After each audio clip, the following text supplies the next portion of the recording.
बोलो जयकारा बोल मेरे श्री गुरु महाराज की जय। सभी गुरुमुख प्रेमियों से सब प्रेम जय सच्चिदानंद। वंदो चरण सरोज गुरु मुद मंगल आगार। जय सेवत नर होत हैं भव सागर से पार। गुरु जी के सुमिरन मात्र से नासत विघ्न अनंत। तासे सर्वारंभ में ध्यावत हैं सब संत। बुरे लोगों को अनेक अनेक मौके मिलते हैं सुधरने के लिए, अच्छे लोगों में शामिल होने के लिए, अपने आप को सत्य की राह पर चलाने के लिए। ये कुदरत की विडंबना कहें या उस इंसान का अभागापन कहें कि मनुष्य जीवन में आकर भी पशुओं के समान नासमझी और नादानी से जीवन व्यतीत करता है। और ऐसे अच्छे व्यक्ति संतों के समान जिन्हें अनेक अनेक धोखे मिलते हैं, कटु वचन सहन करने पड़ते हैं, फिर भी वो अच्छे कार्य करना छोड़ते नहीं। और बुरे व्यक्ति भी अनेक मौके मिलने के बाद भी अपनी बुराई छोड़ते नहीं। व्यक्ति चाहे तो पेड़ों से, दरख्तों से अच्छे सबक सीख सकता है, शिक्षा ग्रहण कर सकता है कि पेड़ कितना गुणवान है, कितनी ऊंचाई को छू लेने के बाद भी अपनी जड़ों से जुड़ा रहता है। इन्हीं जड़ों से, इसी पेड़ से शिक्षा मिलती है कि कितनी भी ऊंचाई हासिल कर ले इंसान, लेकिन फिर भी अपनी जो असल शक्ति है उसे गुप्त रखना, उसे छुपा कर ही रखना चाहिए। और ध्यान रहे कि इस दुनिया के विशाल ड्रामे में, अभिनय में हमारा छोटा सा ही किरदार है, छोटी सी भूमिका है। ये इतनी बड़ी विशाल दुनिया, कहने को तो संत महापुरुष इसकी सच्चाई बयान करते हैं कि चाहे दुनिया कितनी बड़ी नजर आए, कितनी खूबसूरत नजर आए, कितनी लुभावनी नजर आए, लेकिन दुनिया झूठी है, बेबका है, नाशवान है, फानी है। लेकिन फिर भी क्या इंसान समझ लेता है आसानी से? अगर ना भी समझे इसको झूठा, फिर भी महापुरुष समझाते हैं कि ये इतनी विशाल दुनिया है, जैसा कि हमें लगता है कि बहुत बड़ी दुनिया है, लेकिन इसको भी हम भूल जाते हैं। इसकी बड़ाई, इसकी गहराई, इसकी लंबाई चौड़ाई देख करके हम ये समझने का प्रयास करें कि हमारा रोल तो बहुत छोटा है। हम कहाँ देखते हैं अपने आप को? इतनी बड़ी दुनिया के अंदर हमारा कितना स्थान है? हम कहाँ, किस एक कोने में खड़े हुए हैं? क्या हमें शोभा देता है कि अब अपने अंदर अहंकार को पैदा करने दें, अहंकार को पनपने दें? क्या ये इंसान को शोभा देता है? इस हकीकत को स्वीकार करें कि हमारा छोटे से छोटा रोल है। हमसे बड़े बड़े धनाढ़े पड़े हुए हैं, बड़ी बड़ी सुंदरता लिए हुए एक से एक खड़े हुए हैं, बड़े से बड़े ताकतवर इंसान इस दुनिया में एक से बढ़कर एक रह रहे, फिर हम एक छोटे से किरदार को लेकर के अपने अंदर क्यों अहंकार लेकर के चलते हैं? नम्रता से व्यवहार करिए।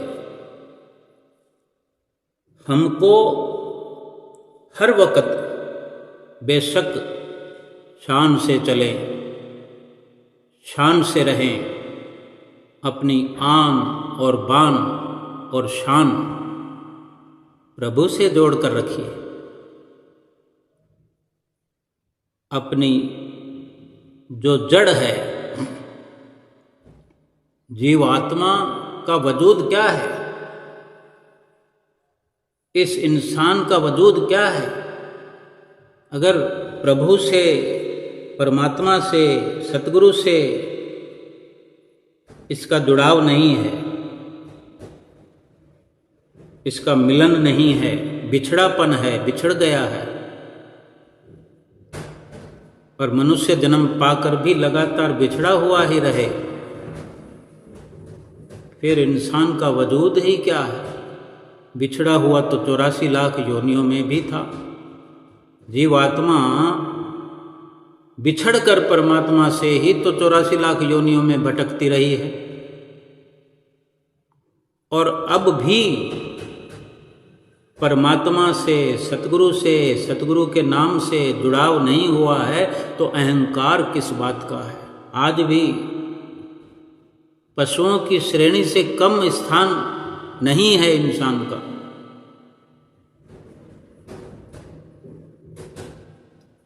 अगर नम्रता से व्यवहार अगर इंसान न करे, अहंकार से खाली ना हो, तो इस झूठी दुनिया में भी किसी के अंदर, किसी के दिल में जगह नहीं बना पाता।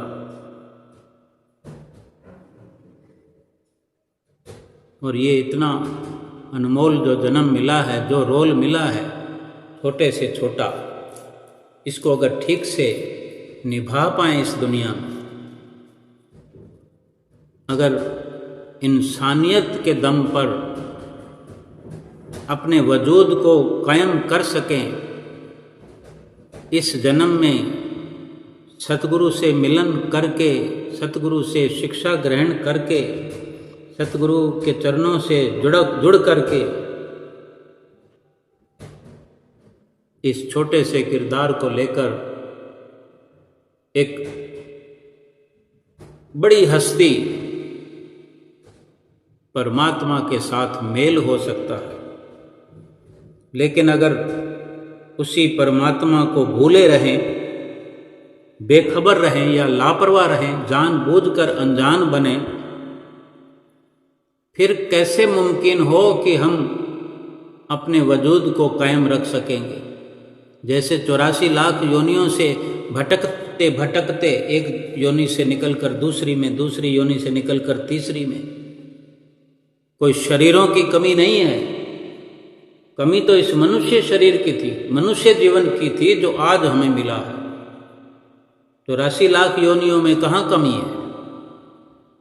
एक चला गया तो दूसरा मिलेगा, दूसरा चला गया तो तीसरा मिल गया। तभी तो ये नाम रखा गया है कि 84 लाख योनियां हैं मनुष्य जन्म से गिर जाने के बाद। अगर मनुष्य जन्म में नहीं कायम रह सके, मनुष्य जन्म से ऊपर उठने की कोशिश नहीं कर सके, ऊपर नहीं उठ सके, परमात्मा तक नहीं पहुंच सके, आत्मा से परमात्मा का मेल करने का जतन नहीं किया, तो 84 लाख योनियों में जाना निश्चित है। कोई बचा नहीं सकता, क्योंकि बचाने वाले को हमने भुला दिया है। मारने वाले तो बहुत हैं, मारने वाले तो 5 चोरों को हम अपने साथ लिए घूमते हैं, तिल तिल करके वो हमें मार रहे हैं, पल पल करके हमें 84 लाख योनियों की ओर धकेल रहे हैं।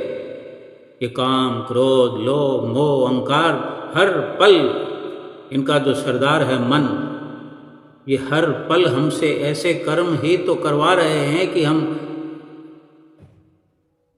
उस बचाने वाले परमपिता परमेश्वर से दूर बने रहे,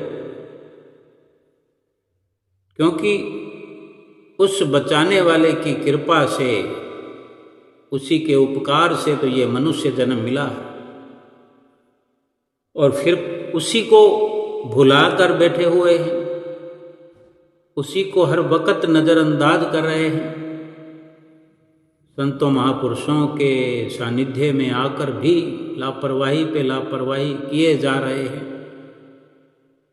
फिर कौन बचाएगा? बचाने वाले की तरफ हमने पीठ कर दी, बचाने वाले से मुंह फेर रखा है और चोरों डाकुओं का साथ बना रखा है, उनकी संगत में बने हुए।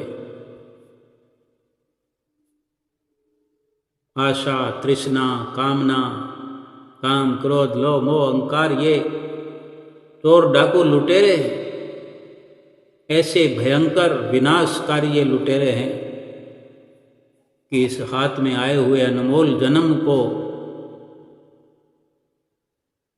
कहीं पीछे छोड़ देना पड़ेगा। जो एक एक पल जा रहा है ना, एक एक श्वास जो खर्च होता जा रहा है, एक एक श्वास जो खत्म होता जा रहा है, निकलता जा रहा है खजाने से, कोई बहुत हल्की या सस्ती या कोई छोटी बात नहीं है। कोई लाखों करोड़ों अरबों का नुकसान हो रहा है, ये भी नहीं है। जो हमारी गिनती में आ जाए वो नुकसान नहीं, गिनती से बाहर जो हम कल्पना नहीं कर सकते, जो हम गिन नहीं सकते, हिसाब नहीं लगा सकते, वो नुकसान एक एक श्वास के बेकार जाने में नित्य निरंतर हो रहा है, होता चला जा रहा है। अब हम विचार करें कि परमेश्वर को भुलाने से, परमात्मा को भुलाने से इतना बड़ा नुकसान हो रहा है, तो अगर समझ में आ जाए तो फिर यकीन नहीं होगा कि हम क्या इतना नुकसान कर रहे हैं। लेकिन संत महापुरुष तो लगातार चिता रहे हैं, पुकार पुकार कर कह रहे हैं कि ये छोटा मोटा नुकसान नहीं है। कबीर साहब जी ने तो अपने वचन में, अपने वचनों में आगाह किया है कि कहता हूँ कह जात हूँ का बजाऊं ढोल, श्वासा खाली जात है तीन लोक का मोल। लेकिन कब समझ में आएगी? गुरबाणी का भी कथन है कि जिसको बिसरे प्राणपति दाता, सोई गनहु अभागा। जो उस परमात्मा, उस मालिक को भूला बैठा है, जो नाम नहीं जपता, जो सत्संग नहीं करता, उसे तो बदनसीब समझो। क्योंकि जो परमात्मा की नज़र में होकर भी अपनी नजरें परमात्मा से हटाए हुए है, अगर परमात्मा की नज़र हम पर है, उसकी दया दृष्टि है, तो हमें भी उसकी ओर अपनी नज़रों को करते हुए, उससे प्रीत का संबंध जोड़ते हुए हर वक्त उसका ध्यान करना चाहिए, हर वक्त उसका ख्याल करना चाहिए। और वही खुश नसीब है। मनुष्य जीवन की जो कदर व कीमत समझ रहा है, मनुष्य जीवन को जो सकारत कर रहा है, खुश नसीब तो वही है। बाकी तो फिर मनुष्य जीवन को ऐसे व्यतीत कर रहे हैं जैसे 84 लाख योनियों को व्यतीत कर रहे हो। क्या इसके बाद में कोई मनुष्य जीवन की झड़ी लगी हुई नहीं है, लाइन लगी हुई नहीं है कि एक चला गया तो फिर मिल जाएगा? जब एक में लाभ नहीं उठाए तो दूसरा जन्म मनुष्य का क्यों मिलेगा? एक ड्रामे के अंदर, एक नाटक के अंदर भी अगर कोई अच्छा रोल नहीं करता है तो उसको हटा दिया जाता है। जो काबिल नहीं होता है उसको पुरस्कार तो दूर, ताड़ना मिलती है, उल्हाना मिलता है, ताने मिलते हैं, और इतना अनमोल जीवन मनुष्य का पा करके उसकी अगर बेकदरी कर रहे हैं, उस परमपिता परमेश्वर की अवहेलना कर रहे हैं, तो फिर कौन इज्जत करेगा हमारी? ना इस लोक में कोई हमें संभालने वाला, बचाने वाला है, ना ही कोई परलोक में बचाने वाला है, क्योंकि बचाने वाले ने बचा करके ये मनुष्य जन्म दिया है, 84 लाख योनियों से निकाल कर लाया है, और इस मृत्यु लोक में सबसे श्रेष्ठ मनुष्य जीवन को उपहार स्वरूप गिफ्ट में दिया है। क्या कोई ये बता सकता है कि कितनी कीमत खर्च करके आए हैं हम इस मनुष्य जीवन में? क्या कोई फीस देकर आए हैं? कोई रिश्वत देकर आए हैं? केवल एक वादा करके अवश्य आए हैं, फरियाद करके, पुकार करके, विनती करके प्रभु से अवश्य आए, हाथ जोड़कर भीख की तरह मांग मांग करके इस मनुष्य जीवन को पाया है। प्रभु परमेश्वर ने बहुत प्यार लुटाया है। ऐसा प्यार तो इस दुनिया में कोई नहीं करता। माना कि माता पिता इस दुनिया में जो प्यार अपने बच्चे पर लुटाते हैं, उनकी तुलना में कोई भी प्यार नहीं करता, लेकिन वो प्यार भी एक दिन झूठा सिद्ध हो जाता है। क्यों? कि छोड़कर चले जाते हैं, साथ छोड़ देते हैं, अपनी निगाहें, अपना नजर करम हम पर से हटा लेते हैं, अपनी मेहरबानियाँ, कदरदानियाँ सब कुछ छोड़कर चले जाते हैं। साथ तो छूट गया ना। हम जुड़े रहना चाहते हों, लेकिन फिर भी वो हमें भवसागर से पार नहीं करा सकते। आरती में हम रोज गाते हैं यूं तो, और ये सच है कि माता पिता जैसा कोई नहीं, लेकिन आध्यात्मिक जीवन में जब हम प्रवेश करते हैं तो वहाँ यही एक सबक मिलता है कि दुनिया में माता पिता भी कहीं ना कहीं असहाय नजर आते हैं, कि वो खुद भी भवसागर से पार उतरने में असमर्थ हैं और हमारे लिए भी कुछ नहीं कर सकते। इसीलिए वक़्त के संत सत्पुरुषों का ओट आसरा लेना ही पड़ता है। आरती में जो हम गाते हैं,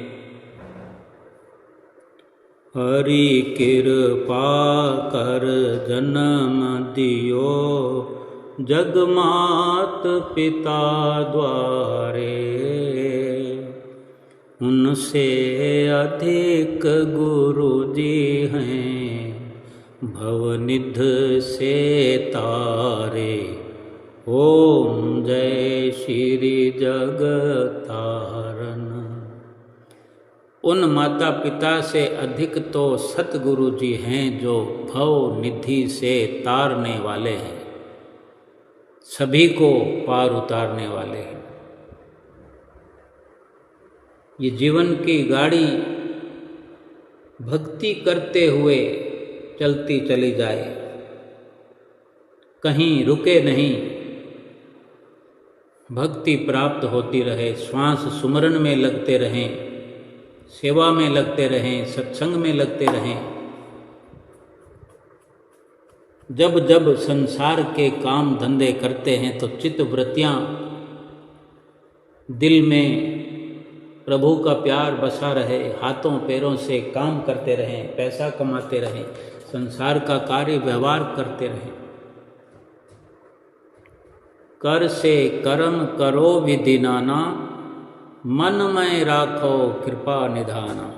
हाथों से काम करो, हाथों पाँव से दुनिया का कार्य व्यवहार करो, मन में प्रभु प्यार बसा रहे, मन प्रभु के प्रेम में लगा रहे। तो ये जीवन की गाड़ी, ये भक्ति परमार्थ का जो मिशन है, जीव का जो लक्ष्य है, मंजिल हासिल करना, ये पूरा होता रहेगा। मंजिल के समीप पहुंचते जाएंगे, किसी प्रकार की रुकावट नहीं आएगी। और साथ में ये जीवन, इस जीवन रूपी जो गाड़ी है, इस संसार में जो सफ़र कर रहे हैं, ये भी बड़ी आसानी से हो जाएगा। बार बार रुकावटें आती है, हम देखते हैं। बार बार रुकावटें आने पर फिर हम आंखें खोलकर देखते हैं, फिर भगवान की याद आती है, सतगुरु की याद आती है, हे गुरु महाराज मुझे बचा लो, हे सतगुरु मुझे बचा लो, हे भगवान रक्षा करो। भक्ति के लक्ष्य को तो भुलाएं ही नहीं कभी। भक्ति के नियम जो बताए गए हैं, उनको दृढ़ निष्ठा से पूरा करते रहे। जैसे कोई यात्री गाड़ी पर सवार होता है, हम भी सफ़र करते रहते हैं, और गाड़ी बिना रुकावट के सुखपूर्वक सीधा अपनी मंजिल पर पहुंचा देती है। जैसे दिल्ली से चलकर बेंगलोर गए, मद्रास गए, चेन्नई गए,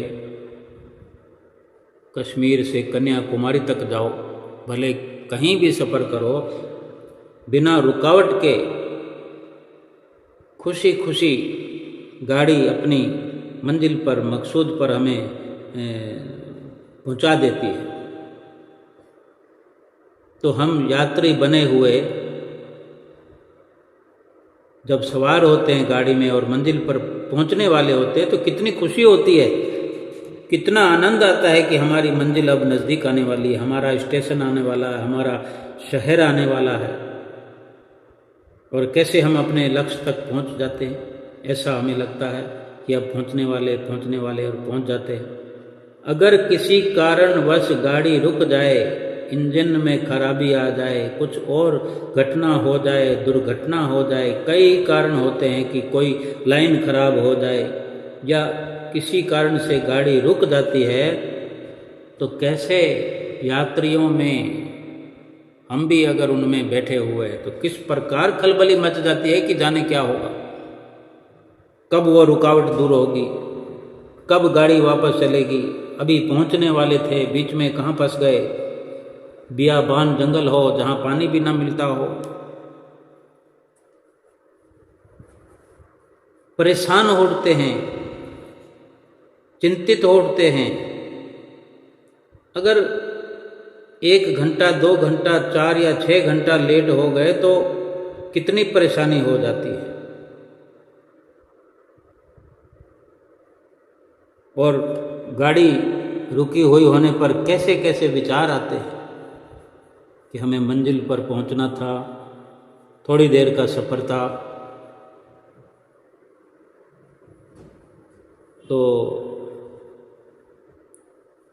ऐसे ही इस शरीर रूपी गाड़ी में आत्मा रूपी यात्री सवार है, यात्रा कर रहा है। ये ठीक प्रकार चल रही है शरीर रूपी गाड़ी, तो आत्मा को आनंद, खुशी मिलती रहेगी। कभी किसी कारणवश ये आगे बढ़ना बंद कर दे, ये गाड़ी रुक जाए, तो आत्मा रूपी जो यात्री है दुखी हो जाता है, परेशान हो जाता है। पर जहाँ शरीर और आत्मा की बात आती है कि ये शरीर जो है, ये गाड़ी जो है, जीव आत्मा को सवार किए हुए चल रही है, और इसकी मंजिल जो है वो कौन सी है? आत्मा कहाँ जाना चाहती है? आत्मा जो इस शरीर रूपी गाड़ी में सवार है, तो इसकी मंजिल कोई बेंगलोर, मद्रास, चेन्नई या कश्मीर या कन्याकुमारी, दिल्ली, बम्बई, बीकानेर, जयपुर, गंगानगर, ये मंजिल नहीं है, ये गंतव्य स्थान नहीं है इस जीवात्मा का। जब आत्मा खुश हो रही होती है इस जीवन रूपी शरीर रूपी गाड़ी के चलने से, सफर होने से, तो वो खुशी इस कारण होती है कि ये आत्मा जो है अपनी मंजिल परमात्मा के घर पहुंच रहा होता है, और वो भक्ति भजन के द्वारा। कि अगर ये शरीर रूपी गाड़ी भजन करते हुए, सुमरन करते हुए, सेवा करते हुए, सत्संग करते हुए, दर्शन करते हुए, सारे नित्य नेम करते हुए, 2 घंटे भजन अभ्यास करते हुए आत्मा की ये सफ़र, आत्मा का बड़ा सुखद, खुशी खुशी होता रहेगा और आत्मा को खुशी मिलती रहेगी। जब ये नियम छूट जाते हैं, हम कभी आरती पूजा छोड़ देते हैं, तो कभी सुमरन छोड़ देते हैं, कभी दर्शन छोड़ देते हैं। हम अनेक बार देखा होगा हमने कि हम 5-5 साल तक दर्शन करने नहीं पहुंच सकते। चलो, कहने को कह दिया जाता है कि घर में भी गुरु महाराज जी विराजमान हैं, तो फिर क्या घर में गुरु महाराज जी विराजमान हैं और आनंदपुर हम नहीं पहुंच सकते, प्रयाग धाम नहीं पहुंच सकते, तो क्या घर में गुरु महाराज जी विराजमान हैं तो क्या उनको घट में पा लिया है? उनके दर्शन को क्या दिल में बसा लिया है? क्या 5 नियमों की पूर्णता हमने नित्य नेम रोज का कर लिया है? 2 घंटे भजन सुमरन चालू है, फिर यहाँ भी खड़े नहीं उतरते। परेशानी तभी हो जाती है आत्मा को, जब आत्मा की खुराक नहीं मिलती, आत्मा का सफर रुक जाता है, तब ये आत्मा जो यात्री है दुखी और परेशान हो जाता है। और मंजिल वास्तव में जो परमपिता परमेश्वर के पास पहुंचना है, यही मंजिल है। अब विचार करें यात्रा कैसे हो रही है। आत्मा जन्म जन्मों से इस शरीर द्वारा यात्रा कर रही है। 84 लाख योनियों में तो चलती रही यात्रा, लेकिन पहुंचा कहाँ है? पीछे से पीछे होता रहा। 84 लाख योनियों में अगर इसका सफ़र होता, मंजिले मकसूद पर पहुंचती जीवात्मा, तो मनुष्य जीवन की क्या ज़रूरत थी? उन्हीं जीवन में ही 84 लाख योनियों में, उन्हीं जन्मों में कहाँ से कहाँ पहुँच गए होते, परमात्मा को पा लिया होता, आत्मा का एकाकार हो गया होता, तो मनुष्य जीवन की तो ज़रूरत ही नहीं थी। लेकिन उसमें पिछड़ते रहे, शरीर पर शरीर मिलते रहे। जन्म जन्मों से इस शरीर द्वारा यात्रा जीवात्मा कर रही है, लेकिन यही एकमात्र मनुष्य शरीर, मनुष्य जीवन यात्रा का साधन है मंजिल मकसूद पर पहुंचने के लिए।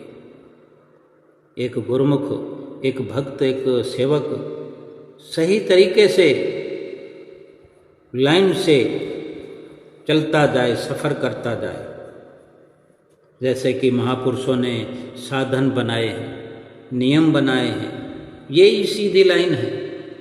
इसी लाइन पर अपने जीवन रूपी गाड़ी, अपने शरीर रूपी गाड़ी को चलाता जाए। जीवात्मा रूपी यात्री इस पर सवार है, मंजिल मकसूद पर पहुंचेगा।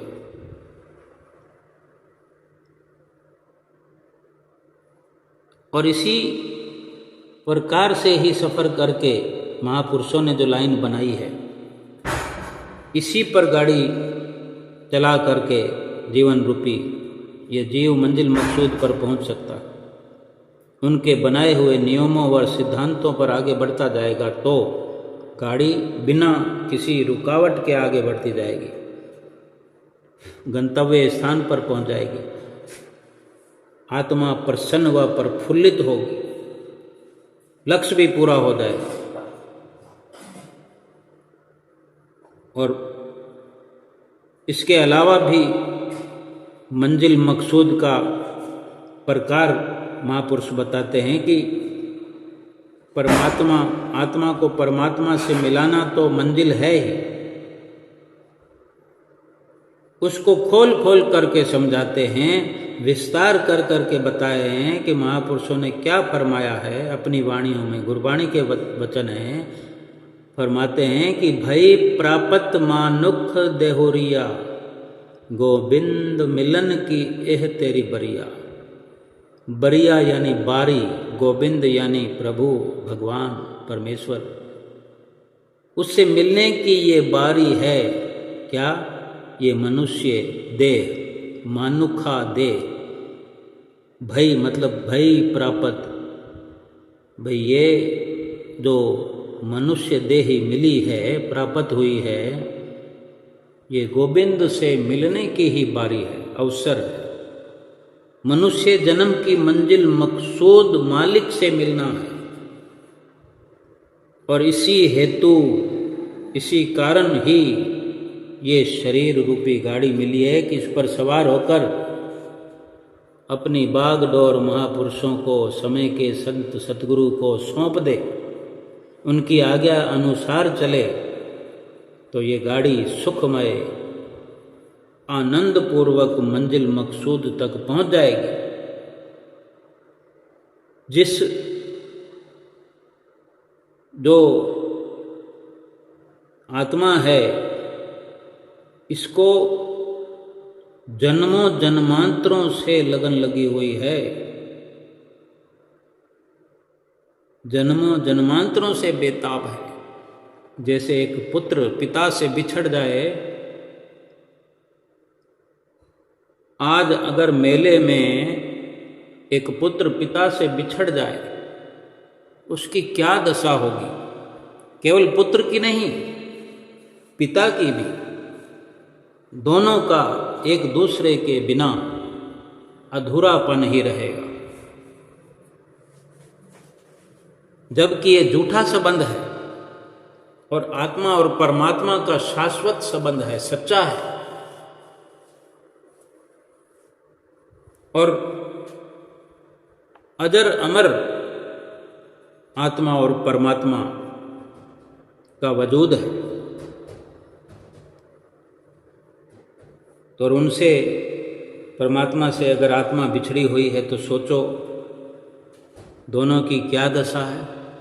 हम जो सतगुरु के नज़दीक पहुँचे हैं तो ये परमात्मा की कार्रवाई है कि किस प्रकार उन्होंने ये सुनिश्चित किया है कि किस प्रकार उन्होंने हमें अपने साथ जोड़ा है।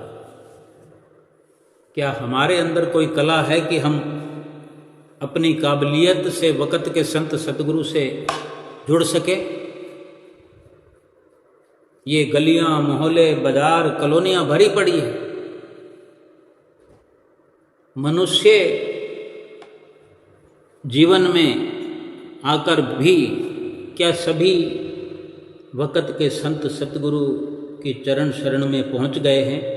हम तो देखते हैं, आनंदपुर में भी जाते हैं, प्रयाग धाम में भी जाते हैं, और भी अनेक अनेक आश्रम जो हमारे नज़दीक पड़ते हैं। कोई बेंगलोर में रहता है तो विवेक धाम उसके नज़दीक है, कोई लंदन कनाडा में रहता है तो वहाँ भी अनेकों आश्रम, सत्संग भवन श्री गुरु महाराज जी ने बनाए हैं। लेकिन जहाँ भी हम पहुँचते हैं आश्रमों में, क्या वहाँ पर उस शहर के, उस नगर के या उस कॉलोनी के सभी लोग अपने घर बंद कर करके वहाँ आ जाते हैं? चंद लोग होते हैं। जिस कॉलोनी में सत्संग आश्रम है, कुटिया है, उस कॉलोनी के सभी लोग आ जाएं तो आश्रम में तो जगह ही नहीं होगी। और जिस शहर में जितने आश्रम हैं, गुरु महाराज जी ने कोई कसर नहीं रख छोड़ी। कितने कितने आश्रम एक एक शहर में, छोटे छोटे शहरों में, बीकानेर जैसे शहर में 5-6 आश्रम हैं। इसी प्रकार जयपुर में भी अनेक आश्रमों की तादाद है। कई गांव ऐसे हैं, खाजूवाला जैसा छोटा गांव है, उसमें छोटे से गांव में भी आश्रम है। दिल्ली जैसा बड़ा शहर है तो सैकड़ों आश्रम है। भाव कहने का यह है कि जिस आश्रम के आसपास जितनी आबादी है, उनमें से कोई कोई चुनिंदा गुरुमुख प्रेमी आप जैसे हम जैसे वहाँ कुटिया में आश्रम में पहुँचते हैं, बाकी अपने काम धंधे में लगे हुए। यानी ये सतगुरु की कृपा जिन पर हुई है, जिनको चुना है, जिनको काबिल समझा है, जिनके प्रारब्ध के अनुसार, जिनके कर्म अनुसार, संस्कारों के अनुसार सतगुरु की कृपा हुई है, उन्हीं को अपने नज़दीक बुलाया है। अब हम अगर उनके वचनों के अनुसार नहीं चलेंगे, आज्ञा के अनुसार नहीं चलेंगे, उनका कहना नहीं मानेंगे, तो आत्मा तो जन्म जन्मांतरों से प्यासी है, भूखी है, लगन लगाए हुए है कि कब मेरी तड़फ पूरी होगी, कब मेरी आस जो लगी हुई है प्रभु परमात्मा से मिलने की, वो कब पूरी होगी। लेकिन ये शरीर रूपी जो गाड़ी है, ये हिचकोले खाती रहती है, डगमग डोलने लगती है। यानी नियमों को निभाना छोड़ देते हैं। कभी आरती छोड़ दी, या सुबह की आरती की तो शाम की छोड़ दी, कभी सेवा के लिए समय नहीं है। अगर कहीं कृपा हो जाए, कुटिया पर आश्रम पर बुला लिया जाए, सेवा के लिए कोई रास्ता सुझा दिया जाए, कोई प्रेरणा अगर हो भी जाए, तो कैसे बहाना बना लेते हैं कि अपनी अठन्नी चवन्नी का नुकसान नहीं होने देते। उसको पाने के लिए इतनी बड़ी रहमत को ठुकरा देते हैं, सेवा से गाफिल हो जाते हैं, वंचित हो जाते हैं। अब विचार करो कि फिर ये गाड़ी भक्ति की मंजिल को कैसे पाएगी, कैसे पहुंच पाएगा ये जीव अपने मंजिल मकसूद पर। जो लगन आत्मा ने लगाई थी, लगी रही जन्म जन्मांतरों से जो लगन परमात्मा से मिलने की, वो कब पूरी होगी? शुभ अवसर तो यही है, अच्छे से अच्छा समय यही है। इसके ना तो पहले समय मिला था और ना इसके बाद मिलेगा। यानी इससे पहले 84 लाख योनियाँ मिलती रही हैं, वो अवसर नहीं था प्रभु से मिलने का। होता तो मिल लिया होता फिर, लेकिन वो अवसर प्रभु से मिलने का था ही नहीं, वो तो केवल दुख भोगने का था। और इस जीवन के बाद भी शायद न रहे प्रभु से मिलने का अवसर, अगर आज लापरवाही करते हैं। हाँ, सतगुरु का अगर कहना मानते हैं, उनकी आज्ञा व मौज पर चलते हैं, तो फिर तो समय सकारत हो रहा है, होता रहेगा, कम या ज़्यादा। लेकिन जितना कहना मानने की जरूरत है, उतना कहना तो मानना ही पड़ेगा। अगर श्री गुरु महाराज जी ने वचन फरमाए हैं लगातार, हमेशा, बार बार, कि 5 नियमों की पालना अवश्य करनी है, 2 घंटे भजन अभ्यास रोज करना है, तो ये तो करना ही पड़ेगा। अगर हमें पूरी समझ नहीं है तो कोई बात नहीं, अनसमझ बन करके करें। आरती आती नहीं है हमें बोलनी, तो किताब लेकर खड़े हों। शब्दों को ठीक ढंग से पढ़ नहीं पाते, जितना पढ़ पाते हैं ठीक है, लेकिन गुरु महाराज जी के आगे बैठक होनी चाहिए, गुरु महाराज जी के आगे खड़े होने का पूरा प्रयास होना चाहिए। आरती पूजा का ये नियम पूरा करना चाहिए। सुबह करना चाहिए, शाम को भी करना चाहिए। सेवा का अवसर जब जैसे मिले, दरबार में ना पहुंच सकें तो घर बैठे जितना हो सके अधिक से अधिक आज्ञा का पालन करें। और यकीनन सारे कार्य तो गुरु महाराज जी ने स्वयं करने, हमने तो कहना मानने की जिम्मेदारी निभानी है कि हमने श्री गुरु महाराज जी के वचन मानने ही मानने हैं। 5 नियमों की पालना करनी ही करनी है। और हर कोई ये यकीन अपने अंदर बिठा ले कि सतगुरु कभी भी संसार के झूठे धन का नुकसान होने नहीं देंगे। अगर 4-6 घंटे या पूरा दिन भी अगर किसी सेवा में लगा लिया और हमारे अपने काम से हमें छुट्टी करा दी तो उसका दुख ना मनाए कोई। यकीन होना चाहिए कि हमें किसी मुसीबत से बचा लिया। अगर हम 2-4-5 हज़ार रुपये कमाते हों और वो छूट गए हैं तो यूँ समझो कि वहाँ हमें 2-4-5 हज़ार कमाने के बजाय 10,000 रुपये की कोई पेनल्टी लगने वाली थी।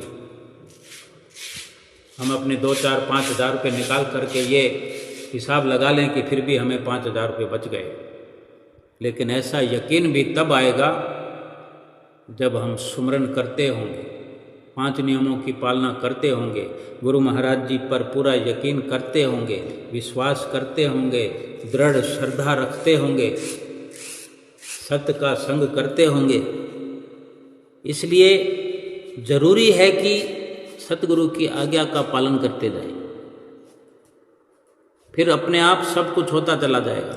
गुरु महाराज जी वो आईना भी दिखा देंगे कि तेरे भले के लिए ही हमने तुम्हारे काम धंधे से छुट्टी करवाई थी। चाहे हम आराम भी कर रहे हैं, अगर हमें सेवा का अवसर दे दिया है, मौका दे दिया है, सेवा पर लगा दिया है, तो यकीन मानो वो आराम भी हमारे लिए मुश्किल खड़ी करने वाला था। आराम में भी हजारों दुविधाएं, मुश्किलें, मुसीबतें पैदा हो जाती हैं। लेकिन जब भी ऐसा अवसर मिले पूरा लाभ उठाना ही चाहिए। सेवा का अवसर मिले, सत्संग का अवसर मिले, अपने समय को सकारात्मक करते जाना चाहिए। और अगर इस जीवन में भी गफलत करेंगे तो फिर सोचो, फिर 84 लाख योनियां तो भोगते आए हैं। और इस जीवन में भी कभी महसूस करेंगे एकांत में बैठ करके। और ये सारी चीज़ें तो जब एकांत में बैठ करके सुमरन में लगते हैं, मौन धारण करके अपने आप में झाती मारते हैं, तो एक एक करके तस्वीर साफ होती चली जाती है। वो आईना हमारे भीतर लगा हुआ है जिसमें दिखाई देता है। अगर देखने का प्रयास करेंगे तो दिखाई देगा, दिखाई देने लग जाएगा, क्योंकि अंदर की आँख खुलने लगती है। जब सुरती सिमट कर अंदर की ओर लगने लगती है, बाहर से बिछड़ी हुई सुरती को जब हम सिमट कर अंदर ले जाते हैं तो बार बार के प्रयास से दिखाई देने लगता है कि क्या सही है, क्या गलत है। तभी तो भक्तों के जीवन को देखो, ये भी हमने देखा होगा कि मौका तो सभी को मिल रहा है। गुरु महाराज जी ने जब अपनी शरण में लगाया है तो अवसर तो सभी को दिया है, जो श्री गुरु महाराज जी के सानिध्य में आ गए हैं, जो उनकी शरण में आ गए हैं। लेकिन लाभ कितने उठा रहे हैं? अव्वल तो सभी लोग पहुंचते नहीं, लेकिन जो पहुंचते हैं उनमें भी कोई विरले गुरुमुख प्रेमी आप जैसे लाभ उठाते होंगे। वही जो श्रद्धा और विश्वास पर सतगुरु के खरे उतरते होंगे। तभी तो गुरुमुख प्रेमी छोड़ करके अपना घर बार चले आते हैं, किसी की परवाह नहीं करते। एक बार सतगुरु के वचन की सतगुरु के वाक की परवाह करते हैं कि मुझे मेरे सतगुरु ने चुना है, मुझे इस काबिल समझा है कि मैं सतगुरु के दरबार की या सतगुरु ने जो सेवा का भंडार खोला है, क्या मैं भी कुछ कर सकता हूँ, क्या मैं भी कुछ करने के योग्य हूँ। अपने पर नाज करते हैं गुरुमुख प्रेमी। उनको इतना सोच सोच कर भी रोना आ जाता है कि क्या मैं इस काबिल हूँ कि मैं श्री गुरु महाराज जी के दरबार में सेवा कर सकता हूँ। क्या श्री गुरु महाराज जी ने मुझे चुना है। उन्हें यकीन नहीं होता और गद गद कंठ से महिमा का गायन करते हैं, अपने सतगुरु की महिमा का, उनके वचनों का, उनके प्यार का, उनके दुलार का। किसी भी प्रकार से वो कर्ज नहीं उतार पाते। तभी तो हम देखते होंगे दरबार में जब पहुंचते हैं गुरुमुख प्रेमी, कोई झाड़ू लगा रहा होता है, कोई लंगर में बर्तन धो रहा होता है, कोई लंगर में सफाई कर रहा होता है, कोई संगतों को रोटी खिला रहा होता है, कोई पानी पिला रहा होता है। अच्छे अच्छे प्रतिष्ठित माने जाने वाले संसार में ऐसे ऐसे गुरुमुख प्रेमी संगतों के झूठे बर्तन धो रहे होते हैं, जयकारे लगा रहे होते हैं और खुशियां मना रहे होते हैं और बड़े प्रेम से वो सेवा शुरू करते हैं, सेवा का निपटारा करते हैं और जब देखो चेहरे पर उनके मुस्कान होती है। हमारे श्री गुरु महाराज जी के प्रेमी गुरुमुख माताएं बहनें जो रोटियां बनाती हैं, जिनकी सेवा लंगर बनाने में होती है, सुबह सवेरे 4 बजे उठ करके वहाँ जाते हैं, तपते हुए गर्म तवियों पर बैठकर, तवियों के पास बैठकर उस गर्मी के अंदर भी रोटियां बना बना करके अपने आप को सौभाग्यशाली समझते हैं। घर में तो सभी बनाते हैं, घर में तो सभी कार्य करते हैं, अपने घर परिवार में तो सभी अपना अपना कार्य, बिजनेस, कंपनी, नौकरी सब देखते हैं। लेकिन वो जो गुरु महाराज जी के प्रेम में, प्यार में, उनके प्रेम पास में बंधे हुए, उनके शरणाई होकर के, उनकी रहनुमाई में, उनकी आज्ञा में थोड़े थोड़े दिनों का अवसर सेवा का मिला हुआ जो वो प्राप्त करते हैं, अपने सतगुरु का शुक्राना करते हैं बार बार कि मुझे सेवा बख्शी है। और उन्हीं दिनों में वो इतना लाभ कमा लेते हैं कि वो फिर जब दोबारा आते हैं, उससे पहले का जो समय बीच में गैप होता है, वो खुशी खुशी से उनका घर परिवार में वो समय व्यतीत होता है। उनके कष्ट कलेश दूर होते हैं।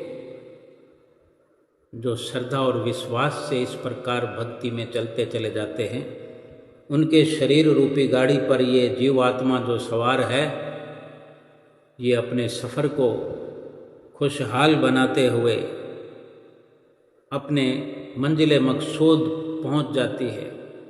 मंजिल मकसूद पर पहुंच करके ये जीवात्मा परमात्मा से एकाकार हो जाती है, जीवन का लक्ष्य पूरा हो जाता है, सभी दुखों से छुटकारा हो जाता है, फिर कोई कार्य बाकी नहीं रहता। असल काम पूरा हो गया तो फिर झूठे कामों के लिए क्यों संसार में आना पड़ेगा। इस झूठे संसार में आने की जरूरत ही क्या है। जिसने इस बात को समझ लिया, अपनी सच्ची श्रद्धा और विश्वास से सतगुरु का दामन पकड़ लिया, सतगुरु के वचनों पर विश्वास करते हुए उनके वचनों पर अमल करने लगे, उनका जीवन अमली हो गया, उनका लोक संवर गया, उनका परलोक संवर गया, सतगुरु की प्रसन्नता मिल गई। सतगुरु जिस पर प्रसन्न हो गए, श्री परमहंस दयाल महाराज जी उन पर प्रसन्न हो गए, और श्री परमहंस दयाल महाराज जी प्रसन्न हो गए तो गुरुमुख प्रेमियों के जीवन में यहाँ भी खुशियाँ और वहाँ भी खुशियाँ। ये लोक भी सुखी और परलोक भी सुहेला। बोलो जयकारा बोल मेरे श्री गुरु महाराज की जय।